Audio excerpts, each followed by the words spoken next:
So I wanted to start making pots for my garden by extracting clay from the soil and refining it, and then hand making them and firing them in pit kilns. This is one of the first ones that I've made, and it turned out pretty well, I think.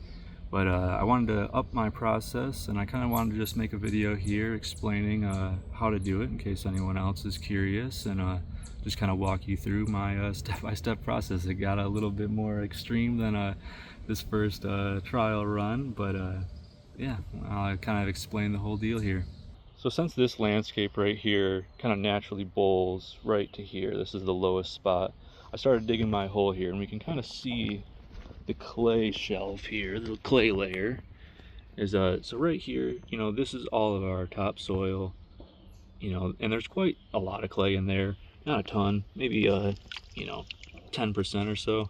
Kind of squeeze it and you can see it does form, but what we're after is this layer right here. All that's like 80% clay in the soil. That's a lot of clay. Let's grab a little chunk. Yeah, so you can see this is really nice clay just from the soil here. And I dug down, this is pretty deep, maybe 2 foot, and it's still just clay all the way down. So now that we have our hole and we know clay is right here, so now this hole here is kind of where we mash up our clay. We can either get it from this hole right here, or that just goes into the clay. So what we do is just take a shovel here, we come in, we throw clay in here, and we chop it all up. And I get my feet in there, squish it all around. You really want to make sure that when you're doing this, that you do it right next to pricker bushes, because you want the chance that they fall in and you step on them. That's kind of important to the process. And then once we mix all this up and we get this nice soupy clay here, what we're after is the clay that kind of sits amongst the water up top here. And everything else that isn't clay, or just larger chunks of clay, are going to sink to the bottom. So we're going to give this a rest for a second, and we're going to let the water kind of settle. And then what we're going to do is, once the water settles, is we're going to siphon it from here down into this hole, and then this will fill up with our nice clay water that we will begin our refining process, which will be done kind of more over here. It's important when siphoning to make sure that you get an absolute fuckload of this stuff in your mouth.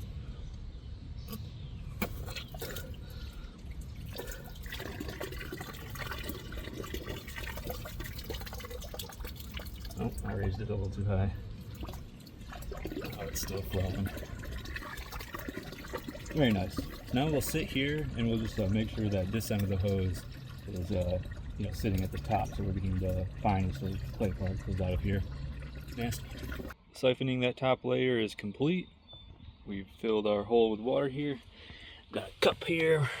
We're gonna grab some of that water, and we're gonna let this sit, and we'll kind of get a idea of how much clay and what's in that water that we just siphoned from this hole. And while we let this sit, we'll take a look at what we got in here. So we still have quite a lot of clay actually in this hole, as you can see.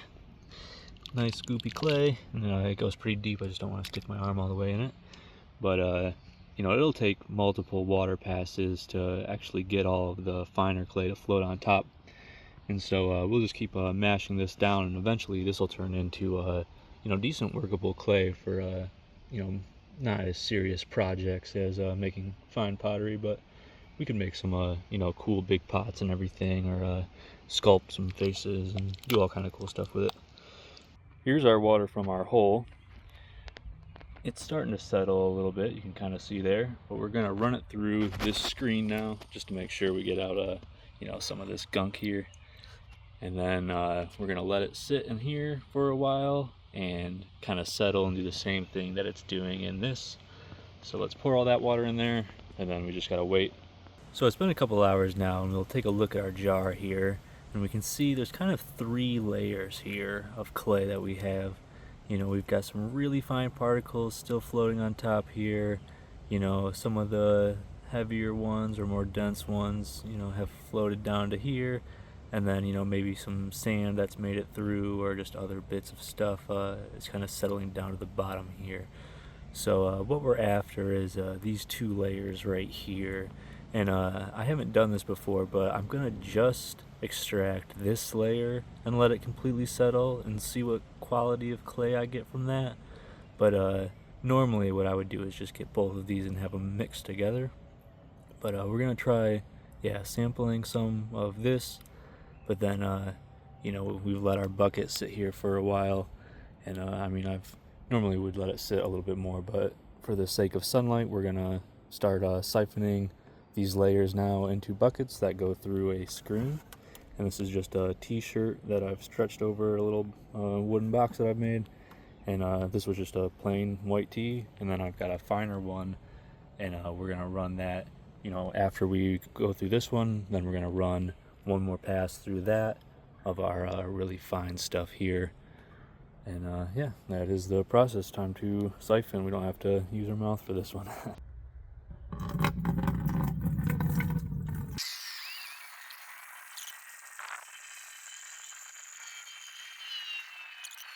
Now that it's gone through this screen, we are going to do one last pass through my finer screen right here.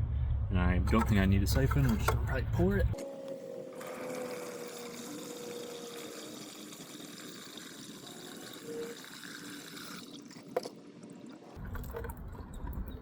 Catches a little bit of stuff.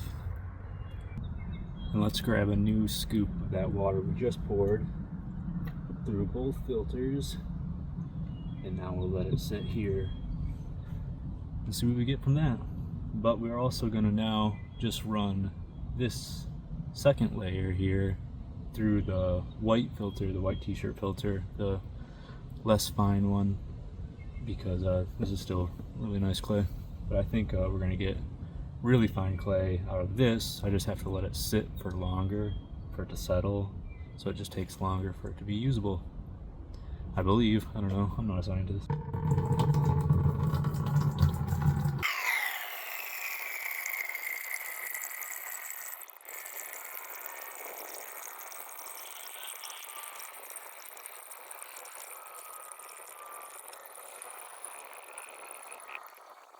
So you can see, kind of go until it doesn't really want to pass through the screen much anymore when I'm still drumming it, because you know, these kind of clog up the pores of the screen we're using, the shirt we're using.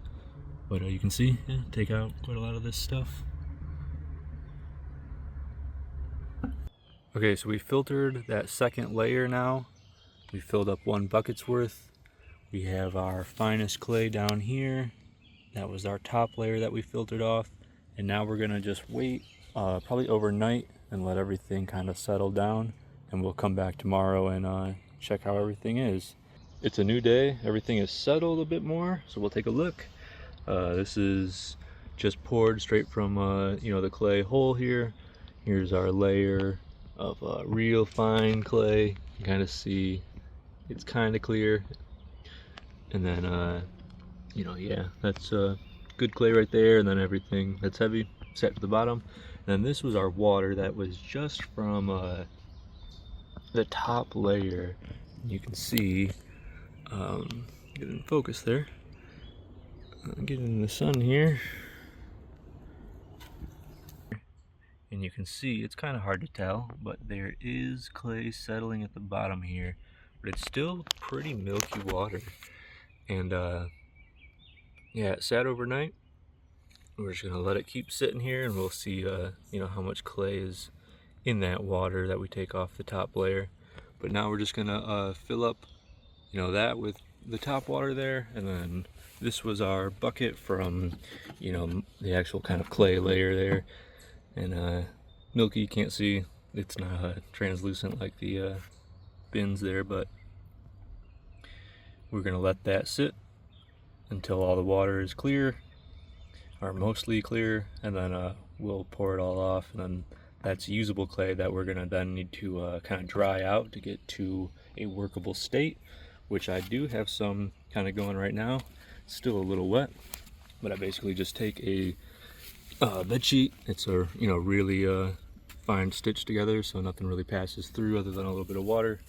Pour it into a tray, and we have nice clay drying right here, and soon it'll dry to the point that I can knead it and then we just need to add a grog to it, or see how, you know, plastic this clay is.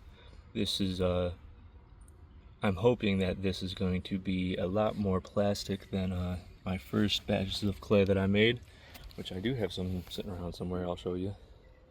So now that I'm just kind of waiting for my clay to settle here, I decided to check the weather, and it looks like I have a lot of rain coming in about a week. And so this whole area that I'm sitting at here is about to get flooded, and I realize my workstation is about to become a complete mess. So the only real solution I can think of is to dig a bigger hole and make sure this area doesn't flood. Now if you're like me, you'll just dig this hole out with a shovel, but you can use any tool at your disposal to make things easier. But now we have quite a large pit here. Here I am standing in the middle. And if we just dig down a little bit here, you can see we are completely, let me get out of the sun there. We are at the clay layer there. There you can see. So I've dug a huge pit, quite large. That was our original hole. And now we're gonna make our pit that we mix up all of our clay right here, and then we'll keep siphoning the water over into that hole. But then when the rain comes, this whole area will fill up with water, and my workstation should stay dry. Got our pit started. We've got plenty of clay soil right there we can throw into it. So why don't we throw in some water and we can start mashing up this clay. All right, so now we'll get mashing up this clay here. I'll show the chicken legs.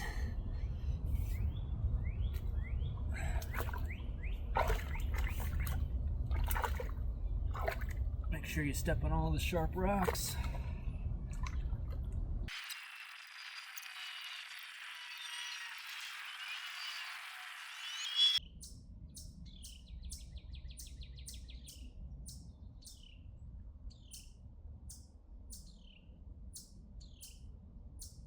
Well, we've been doing the process for a bit now, and our wet sloppy hole is finally paying off for us. We've got some clay here that is in a workable consistency, so why don't we knead this up, and then we can take a look at it without grog in it, and then we can start adding some grog.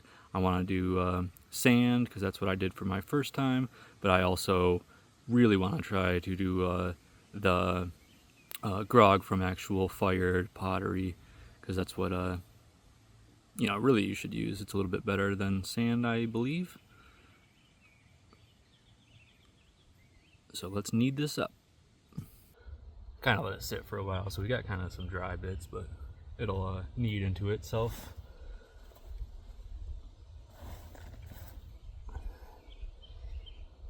And we're just making biscuits like your cat. Put a little water on there, I guess.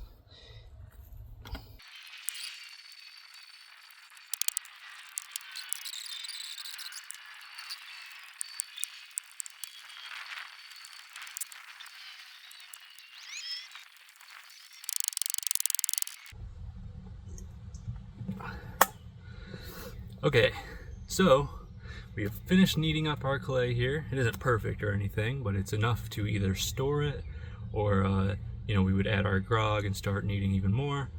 But, you know, there's two different ways that we could store this clay.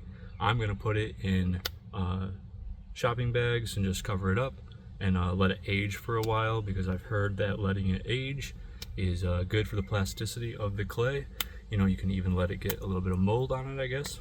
And or I could just let this dry out completely and turn it into a powder, and then we could add our grog after the fact, and you know, it would make measuring things easier, and I think it would make long-term storage a lot easier. We can just fill up buckets worth of powder of this clay.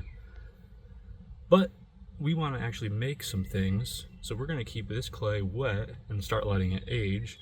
And then I'm going to do a little bit of an experiment, and we will show the plasticity of it without any grog in it, And then I will do a sand grog, and then I will do a crushed up pottery grog, which is the grog that I really want to use for my pottery instead of sand, even though I did get sand to work the first time I made my pots. So it is a viable option for you if you don't have any pottery to smash up or don't want to do that. You can just use sand. So while I'm waiting for that clay to age a little bit before I actually try to make some pottery with it, we do have some more here that was filtered through the filters. It's now just drying out in these little containers here with a sheet over top of them and underneath, which only lets the water pass through, and most of it just kind of evaporates off the top anyway. But soon it'll get to a nice consistency, which this one is getting close. You can see, looks like we had a little raccoon visitor here last night.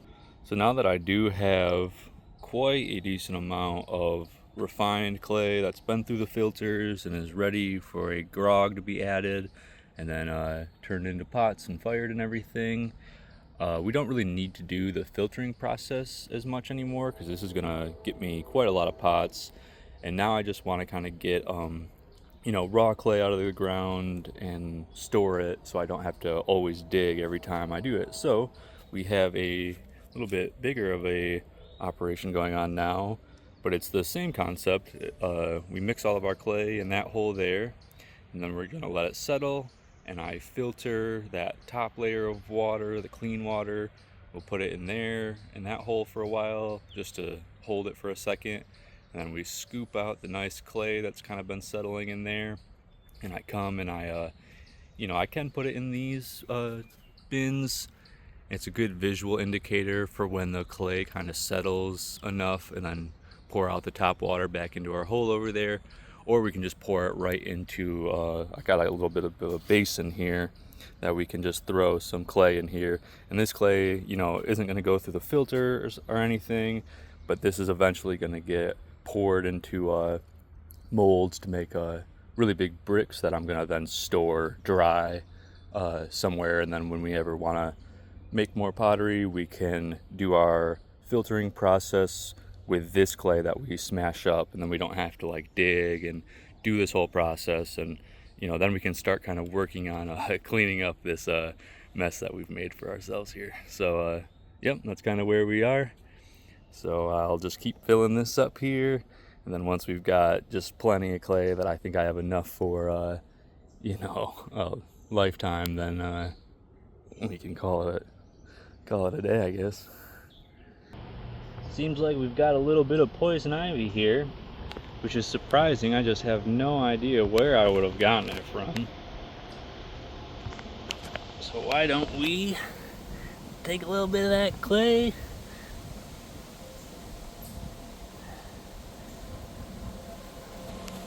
perfect. How's the project looking, Archie? Good? Yep. How's the yawn of approval?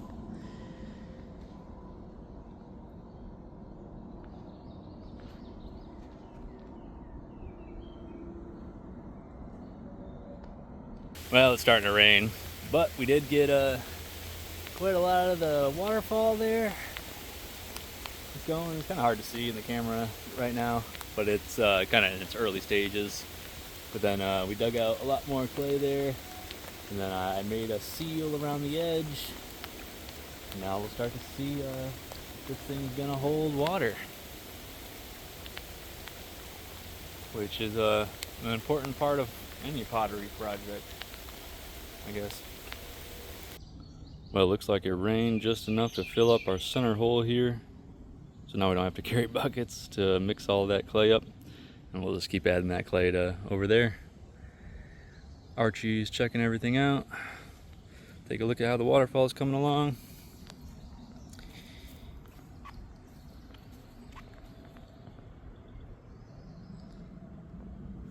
Just kind of still picking and choosing. Little rocks will get put, all throughout here and everything. Then we just gotta compact all that soil down, and then I'm gonna make a nice clay slurry that we will start filling in all the cracks to make all this waterproof as well. Right, Archie?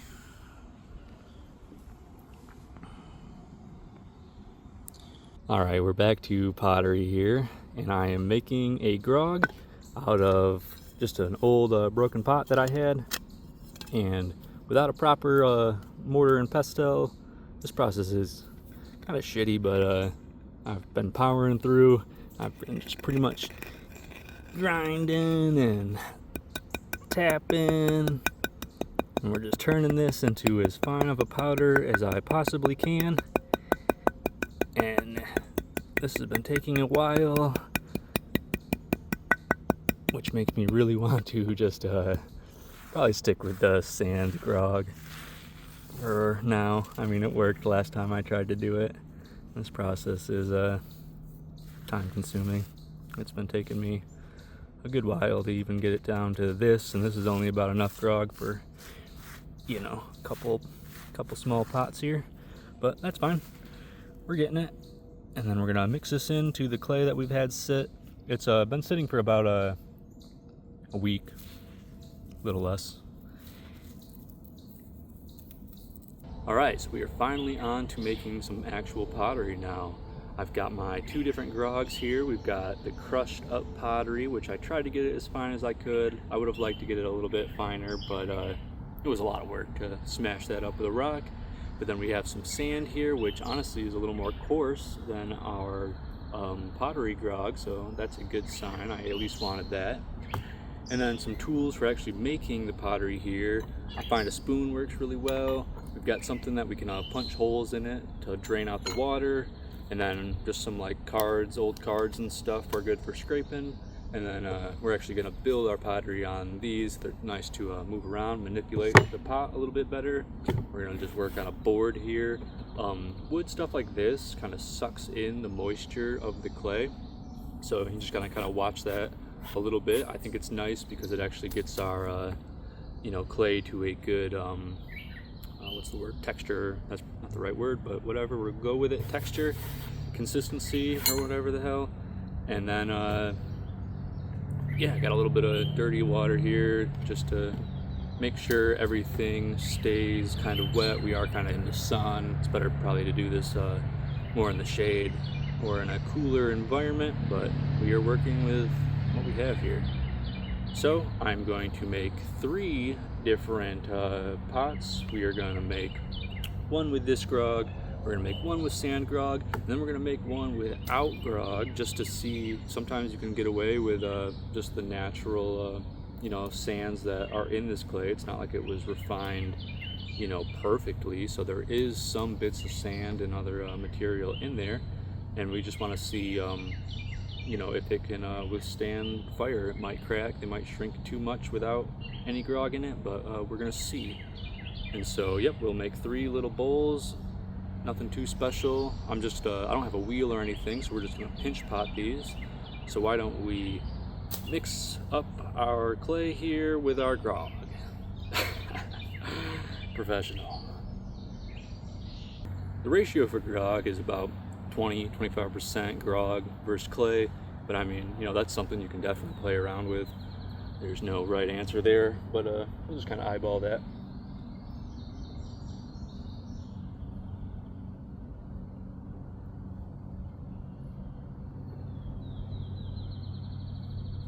Probably good. Now we just need to mix that all up.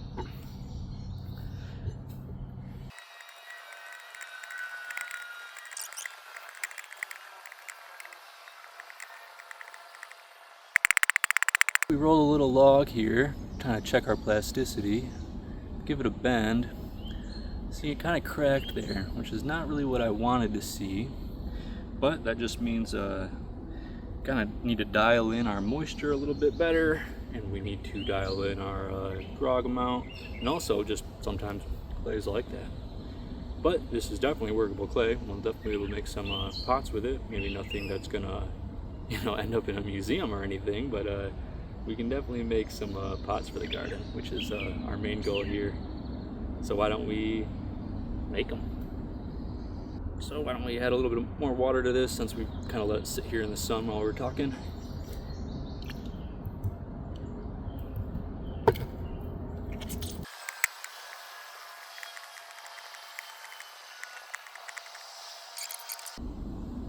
So I'm just gonna whip these up, and like I said, if you guys want to see a better video about actually making pots and stuff, there's definitely better videos out there than what I would give you, but if that's something you would want, I could make a video about that.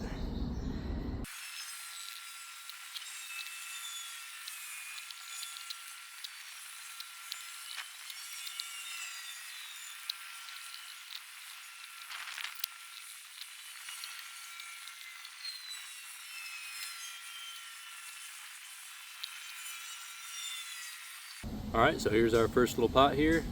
Nothing special. We can always, you know, spend a lot more time making it more artistic and, you know, really refining how it is. But for now, we just need something that's going to hold a plant, and we want to see how this clay fires.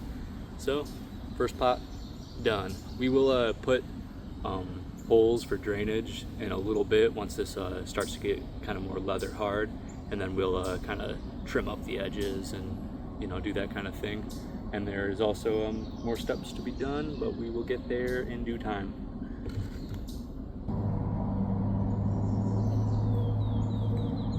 All right, there's ours with the sand.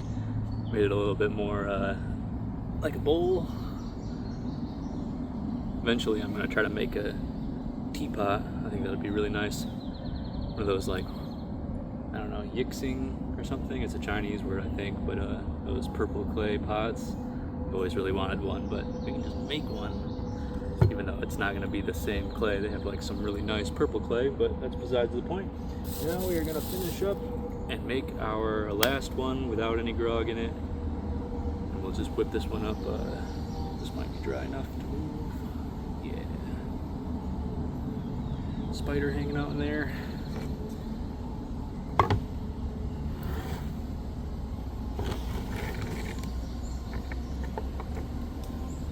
This will be a little one. This will be an ashtray for your mom. All right, final pot done. This was the no grog at all. We'll have to differentiate. I can kind of tell. But now that they're kind of drying, almost getting leather hard, we'll kind of clean up this edge a little bit. I mean, I made this one really fast for some reason. I mean, I made all of these pretty fast, but that's for the sake of the video. And then, yeah, we'll kind of like trim off some of this excess around here. Then we just need to let them dry. Want to make sure your blade's rusty in case you cut yourself.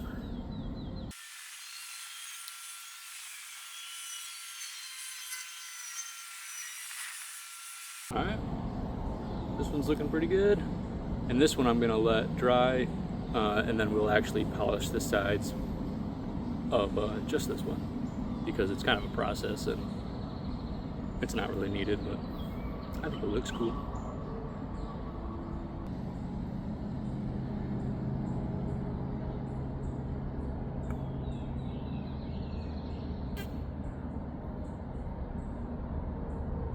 Oh God, I thought I could blow that out. I can't. Alright, so we've added our holes to our pots here so they can drain, and then we will just let these dry, and I will come back and I will just polish this one. But I mean, it's going to take a while to dry. I like to dry mine in the basement or somewhere cool, nice shade. I think the slower that you can dry these out, the less likely they are to shrink and crack as much. So any shaded area or basement, or if you are fortunate enough to have AC, that's where you should place these. So these are now dried here, pretty good. This one was our sand, and I do have a little bit of cracking right there inside. It didn't crack all the way through. I think it probably just, you know, dried kind of funky, which is okay. We're still gonna attempt to fire it, because if it breaks in the fire, then we'll just turn it into grog. And then here is the polished one, and I didn't really record this, but all you do is you just kind of like, once it's dry like this, you just wet the edge here, and then you just kind of rub on it with a spoon real hard, or any other, you know, like a polished stone would work well too, you know, and just kind of rub really hard and everything. And, you know, I didn't get it perfect or nothing, but it does add a nice kind of finish to them. But today we are firing them, so let me show you the pit kiln, the state of the pit kiln anyway. It's in shambles. So this is the state of the pit kiln at the moment. Let me kind of clear some stuff here. You can kind of see what I was doing here. Basically it's a big hole dug in the ground here. This is my entryway. I put wood in there, and then I just had some, old landscaping bricks and things that I kind of piled up on the sides there, and then these made a decent roof. And then I had other concrete blocks that were laid above the hole here, and it lets it so heat can come through. But it's kind of tough to show you with it looking like this, so I'm just going to remake this really quick, make it a little bit better. And then we basically just fill in all the cracks with rough clay to make it so it's kind of airtight. Turn it into an oven. It gets decent airflow into there. And yeah, let me just remake this real quick. All right, now you can get a better idea of what we're working with here. So I just set them on top of those blocks there. Underneath there, just a hole. We feed our little blocks of wood and sticks into here, and then now I'll just cover up all these little holes and cracks with clay. Getting the fire started here. All the holes are plugged up. I'll seal this end once we actually put our pots in there, but for now, normally you could just bake these in the oven, at a low temp for a while to make sure that they're completely dry. But I'm just gonna set mine right here, and we'll kind of turn them every once in a while this fire is getting bigger, and this will just make sure that all the moisture is out of there. But I'm pretty sure they're pretty much completely dry. But it's good to kind of preheat them so they're not just shocked by getting thrown into a very hot oven. So we'll let this fire get going for a while. Got some wood, some sticks here. I even wore boots while I cut those instead of my safety sandals. So here we go. The fire rises. Yep, move these in a little bit more. Let's give them a little turn. Yeah, they are getting hot. Ooh, buddy. This one, we're doing a little slower since it is slightly cracked right there. We're about to seal them off in the tomb. I do lose a little bit more airflow once I do seal it up, but this worked last time and it didn't go out too often. I just had to blow on it every once in a while if I wasn't paying attention. All right, I have moved them in there. Yeah, you can see that the fire is going to kind of come up, lick on them. It should be pretty good. This worked good last time. I mean, for a rustic kind of kiln, this will do the job. Now I'm just going to seal it up. Now that I got that fire burning, now's a good time to clean up all of the clay I've been storing over here. Just kind of funnel it into buckets, and then I'm going to go put it over in big tubs, and then I'll eventually dry this and do something with it later. But just kind of show you how much is really in here.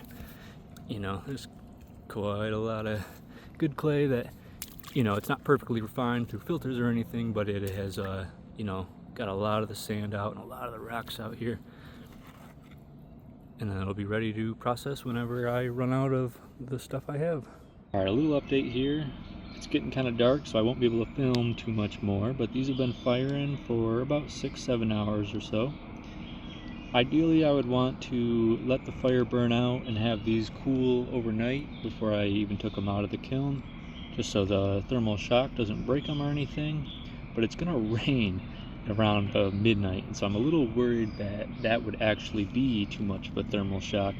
So I think I'm gonna let the wood that's in there, finish burning, and then I'm gonna crack it open on the side, and we'll slowly start kind of cooling it down on ourselves here.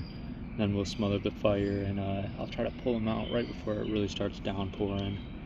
I may even come out, maybe I could do some cardboard on top and just try to make it so they don't get like poured on or anything. But the first time I ever fired something, I let it go overnight, so I've never taken them out too early. I'm not too sure how it's gonna go, but hey, that's what experimenting is all about. I think it'll be fine, because I don't know too much about like Reiki firing and stuff, but you know, they pull them out of a fire when they're super hot, and I don't think we're gonna have any problems. But I haven't peeked at it at all. I don't know what's going on inside there. It's kind of like a loot box. We're gonna bust it open. You may have them melted, you may have them exploded, and they may have turned out perfectly, which I think they will. I have faith in my process. So I didn't actually film pulling them out of there. It was pretty dark and it was starting to rain, so I kind of had to grab them pretty quickly. But all three have successfully been fired, so let me show them off for you here. Here was our first one. This one was with the grog, and the one that we actually polished. Yeah, it turned out pretty good. All three of them picked up this really nice dark coloring, which the first ones I ever fired had more of that kind of tan terracotta look to them. But I do like this color on them. So here's that first one. Then we have the one we did with sand. This was the one I was worried about cracking, and this one was unpolished. But you can still see maybe the cracks that were in there. They didn't get any worse or better. So that's good. This will hold up for a while. And then, yeah, the one that we didn't even use any grog for held up pretty well. And you can see, you know, like where they were setting on the concrete blocks that I had, you know, didn't pick up any of that dark color. So it obviously came from the wood I was burning. But yeah, they all three survived, which is really good. I still probably will always add grog to them, but oh my god, look at this caterpillar. Yeah, wow, look at this caterpillar here.